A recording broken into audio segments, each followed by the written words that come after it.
Diddle-it-lit-lit-loo, diddle-it-lit-lit-loo. Boom. Welcome back to our podcast.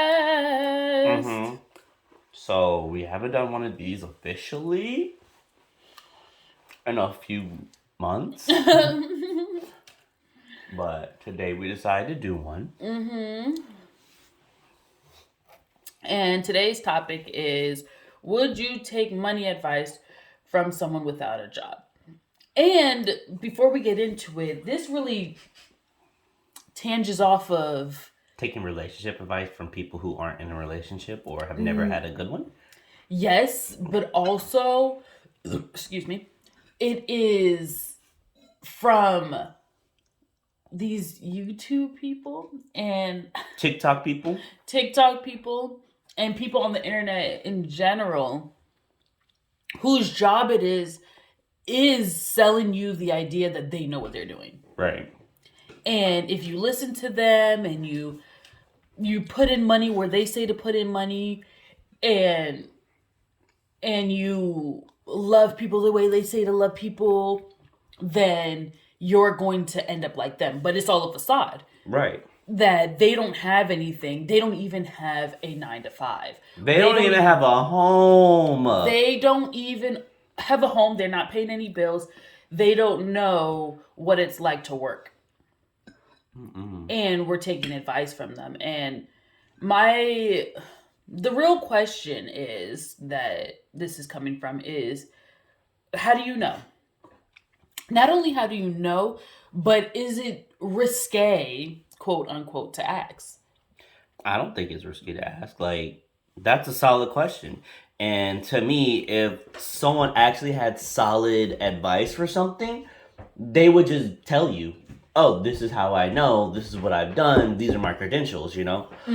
Versus if you ask them and they get upset or they're like, oh my God, why do you want to even ask me about that, huh? Why do you need to know? Yada, yada, yada. Like, that type of defensive posture will make you instantly feel like, okay, so you actually don't have credentials to make me know, like, oh, this is actually real what you're talking about.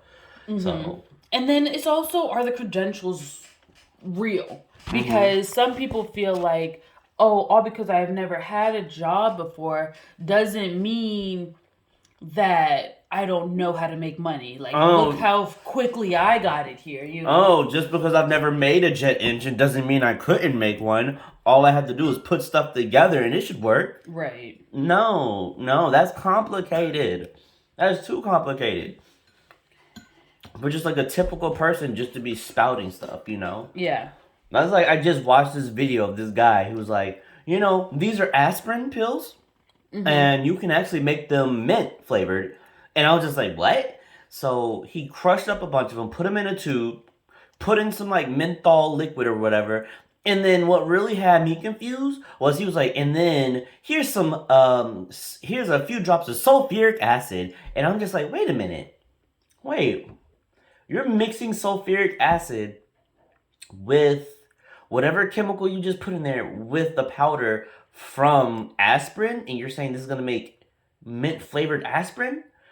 But then he poured it out into another container and was like, well, all this powder down here is just whatever. And it's like, what are you talking about?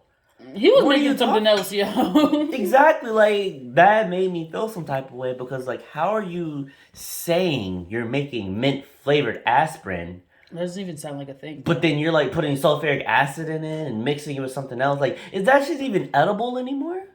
I mean, drugs barely are edible anyway, but still, like, what?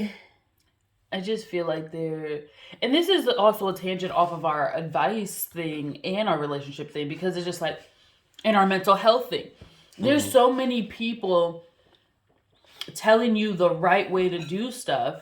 And you have no idea if that's even going to work for you. And there's no disclaimer. No. And I'm not saying that everyone needs to walk on eggshells and be like, it only works for me. Don't try it if you're not willing to, you know. But I feel like for life advice it should. I'm not telling you to walk on eggshells, but just let them know, hey, this may not work for everybody because people are so at this point, people are so ready to just believe whatever someone says, you know? Mm-hmm. That's like, you know, you'll have someone who's like 5'3", 350 pounds, like, yeah, bitch, I'm slaying. It's like, I don't, what? Mm-hmm. How? You There's a difference between body positivity and being healthy. right, Mm-hmm. you know? And it's like, but they'll be out there looking like that with that weight, and you know it's unhealthy. Like, that's beyond unhealthy, especially for your height. Mm-hmm. And they're just like, oh, I encourage you, if you're this weight, just live with it and love it. And it's like, I can understand like loving yourself, but yo, you are seriously in danger, like, Mm-hmm. of your physical health, you know? But on a side note for that one, they are perfect for the zombie apocalypse because you gotta have someone to hold them back. Oh my god. You just gotta be able to run faster than her. That's savage, babe. Okay. Literally, though, Zombies don't we need discriminate. to lose weight. While we talking shit, like this is the thing. We can't give you need to lose weight advice if we Right. can't lose weight. And that's a disclaimer because I want to be honest with y'all. We not We're not, within our health bracket either. yeah, we're not twigs or nothing, you know? And I'm not saying we're not.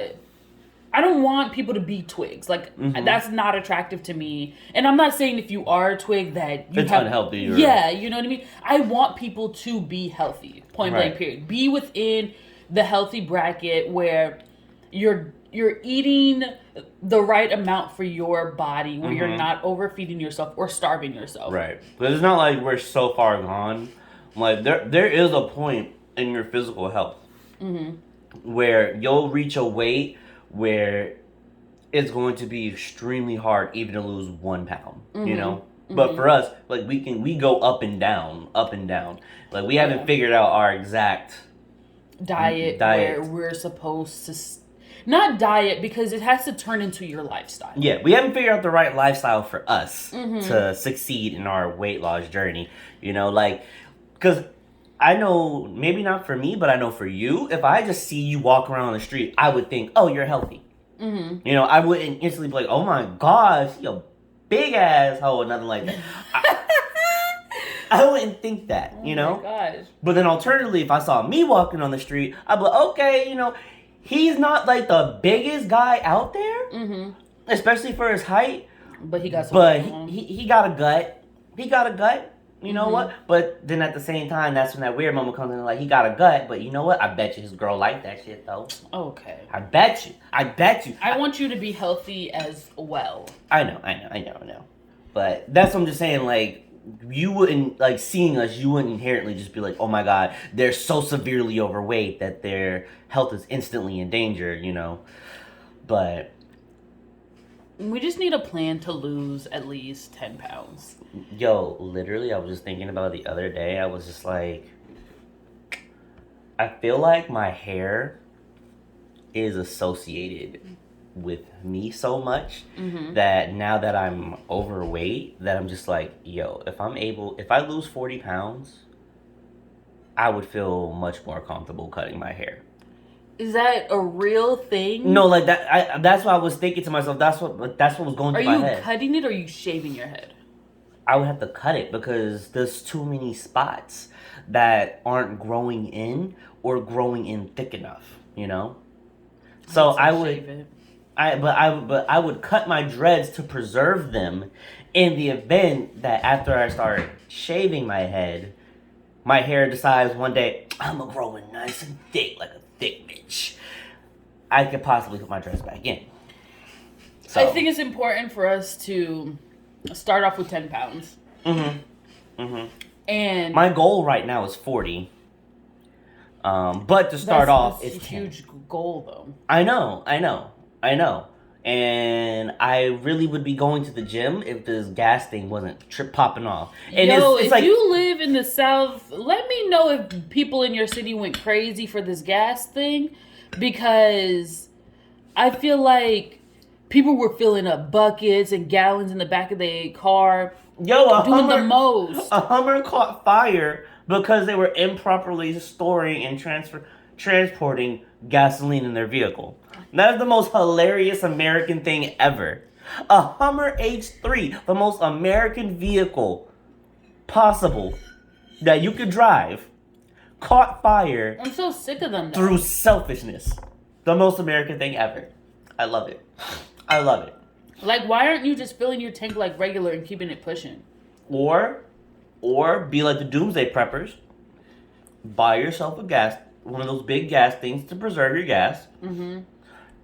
And then have a company come out and fill it. And then gas has an expiration date. So you just have to know when you have to swap it out. Does gas really have an expiration date? Oh yeah. Gas has an expiration date. You can't just leave gasoline in the car all day, every day for years and years to come. What the hell? Gas has an expiration date. Just like oil in your car, just like coolant in your car. Everything in your car has an expiration date. That's wild. But they don't tell you that. Because guess what? We use gas at such a rate in our vehicles that the expiration date doesn't really matter. Yeah. You know? Because we're going through it so fast. Exactly.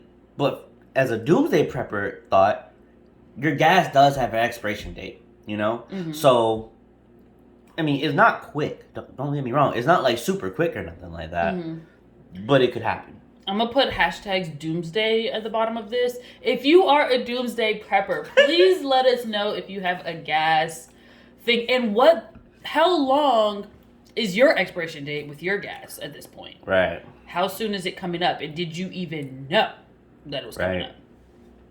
Find that shit out. Be safe out here, y'all. Mm-hmm. Because I feel like every generation and every 100 years or so, people are feeling like, oh, this is the end. Yo, I'm upset that we've had so many this is the end in our own lifetime. You know? Mm-hmm. This is the most annoying thing ever. Like, what?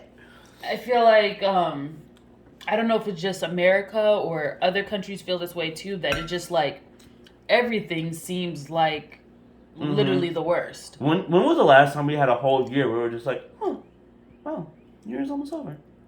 And nothing eventful happened. Nothing. Probably 2018. That's the last No, one. I don't. I mean, I I don't had believe some it. personal bullshit, but as the world or as the country progressed, I don't think it was anything that serious. I know the last two, three years, every year they've been coming up with one of those calendars with significant events that took over the entire month.